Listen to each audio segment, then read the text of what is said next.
बायलांच्या आरक्षणाच्या मुद्द्याचेर काँग्रेस विरोधात आंदोलन करपी भाजपा महिला मोर्चाचेर काँग्रेस फुडारी सुनील कौठणकर हांणी जोरदार निशाण साधला. भाजपा महिला मोर्चाक ह्या विशयाचे पुराय गिन्यान ना, तांकां फक्त राजकारणाखातीर वतांत भोंबडायतात अशी टिका तांणी पणजे आयोजित पत्रकार परिशदेंत केली. सुनील कौठणकर हांणी काँग्रेसचो इतिहास मांडून भाजपाक काही रोखठोक प्रश्न विचारले. काँग्रेसनं देशाक पहिली बायल प्रधानमंत्री इंदिरा गांधी दिली. भाजपान आज मेरेन कितल्या बायलांना प्रधानमंत्री केले? काँग्रेसनं सरोजिनी नायडू आणि सोनिया गांधी सारख्या बायलांना राष्ट्रीय अध्यक्षपद दिलं. भाजपकडेन अशी कितली उदाहरणां आसात? गोयांत काँग्रेसनं सुलोचना काटकर ह्यांच्या रुपान बायल प्रदेशाध्यक्षपद दिले. भाजपनं गोयांत केन्ना बायल प्रदेशाध्यक्ष नेमल्या काय? भाजपा सरकाराचेर टिका करताना कौठणकर म्हणले की भाजपकडे सध्या दिव्या राणे, जेनिफर मोन्सेरात आणि डेलिला लोबो असल्यो 3 बायल आमदार आसात. ह्यो तिन्ही आमदार वजनदार कुटुंबातल्यान येतात.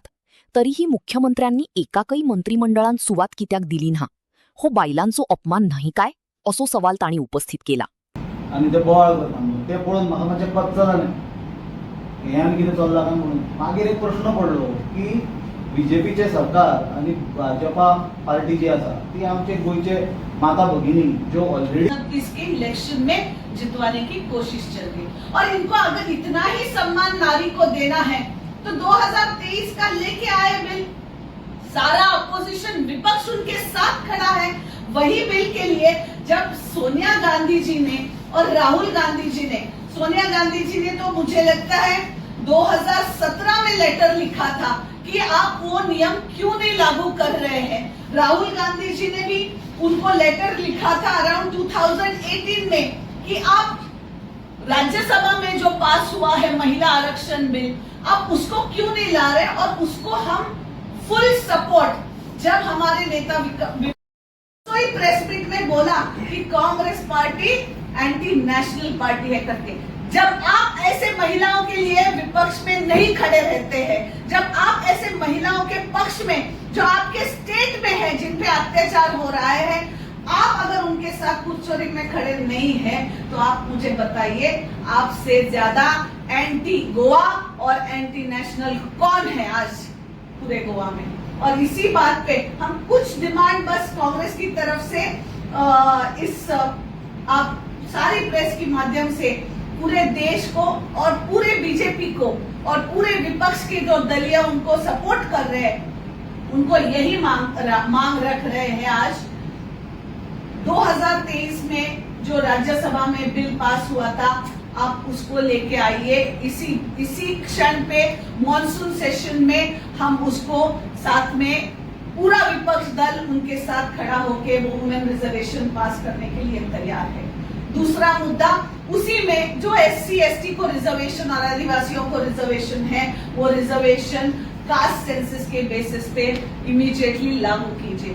2029 में अगर आपको लागू करना है तो कास्ट सेंसस के बेसिस पे रिजर्वेशन का भी लागू होना जरूरी है. आपने देखा है कर्नाटका से मैं आती हूँ, कर्नाटका में कास्ट सेंसस कंप्लीट हुआ है.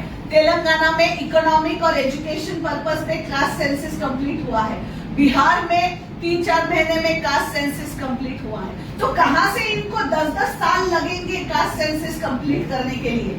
आज इनकी ये जो छुपी हुई जो ये है वो सामने दिख रही है. तो बस हमारा यही एक मुद्दा है, कास्ट सेंसस के बेसिस पे ओबीसी रिजर्वेशन भी उसमें उचित तरह से लागू किया जाए. और अमित शाह जी का आपने तो बाहर पार्लियामेंट में भाषण सुना ही.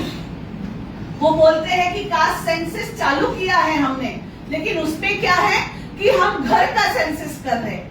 तो भैया आप एक बार घर का करेंगे, फिर एक बार महिलाओं का करेंगे, फिर एक बार पुरुषों का करेंगे, फिर एक बार ओबीसी का करेंगे, फिर एक बार SC ST का करेंगे. ऐसे थोड़ी कास्ट सेंसस होता है. कास्ट सेंसस जब होता है तो पूरा इकट्ठा एक कॉलम, पूरे जो 25, 26, 30 कॉलम होते हैं उसी कॉलम में सब कुछ आ जाता है. नाम से लेके आपका जाति से लेके आपका इकोनॉमिक क्रेडिबिलिटी से लेके आपके घर तक का पता सब कुछ आ जाता है. तो उसमें अलग करने की कुछ जरूरत ही नहीं है. पूरा देश का फोर्स, गवर्नमेंट फोर्स आपके साथ है.